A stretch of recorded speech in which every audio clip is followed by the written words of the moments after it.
How early do you like to see kids start in these type activities? Usually around 5 or 6 years old. Beyond that, just let kids play. You know, we put kids, I think, in school too early, and so they're ready. They're competing for attention, from their teachers. So they can have a lot of stress at a very young age already. You got some favorite playing games that you've had really good luck with the kids? There's just with the once we start with kids, we play games that work kids with each other.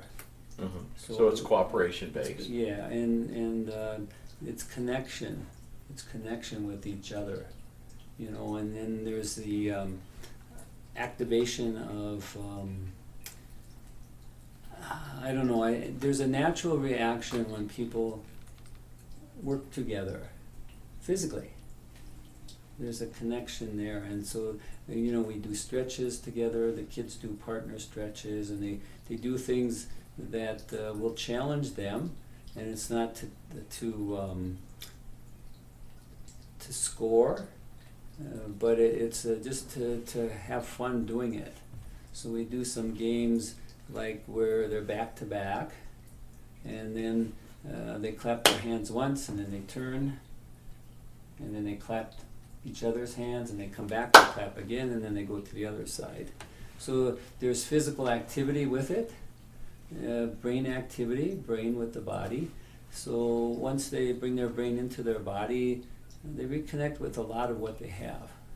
And I can attest that a lot of the exercises we do in your class, you're doing, you feel comfortable doing it with the right side, but doing it in reverse mode, you're a complete bumbling or whatever. Right. Whether it's simple as crossing your legs differently. We don't realize how stuck we are in our patterns sometimes, and so much of what we do in class may on the surface seem very simple, but no, it's rewiring the brain to be balanced left brain, right brain, not unfortunately the way we see with schools. Everything's left brain dominant, and no, we are not wired for that. We are wired for a synergy of energy moving between the left brain, right brain, and that's been a huge focus. But back to the comparison, one of the things that you have us do all the time is talk to our body. In a positive mode, we have no problem talking to our body in a less than So respectful, Right. kind mode, but we talk to virtually every body part we have during class. Did you develop that by yourself? Was that Ilchi Lee's kind of technique?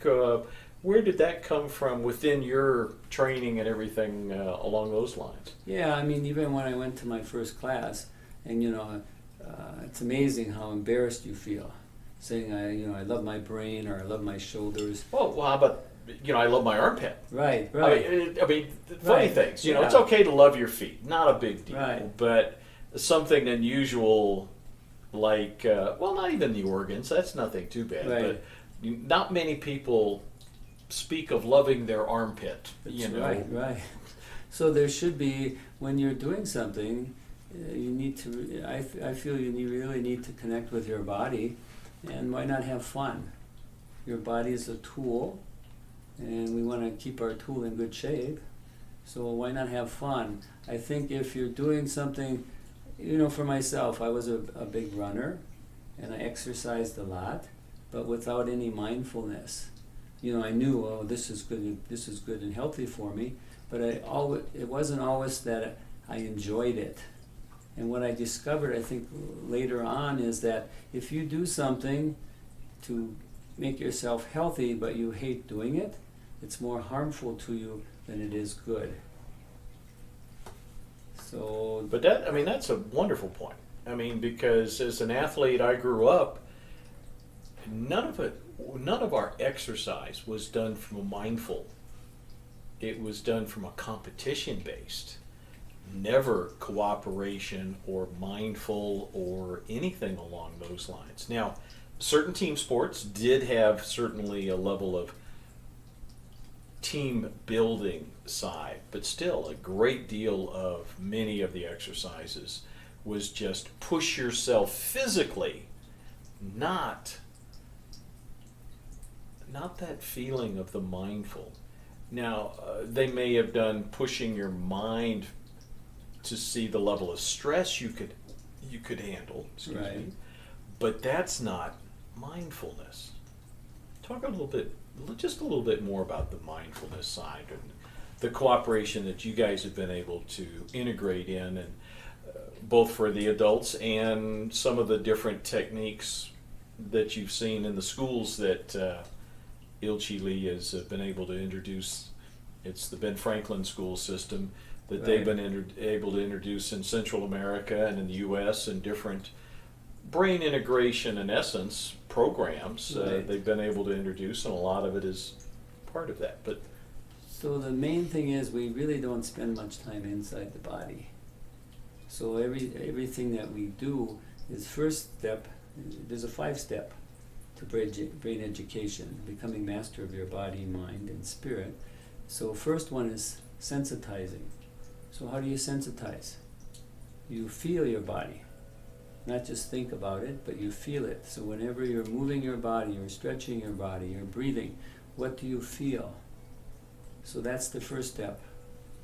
We're not sensitive. I mean, I ran, and I could run. I get runner's high, but I wasn't really listening to my body.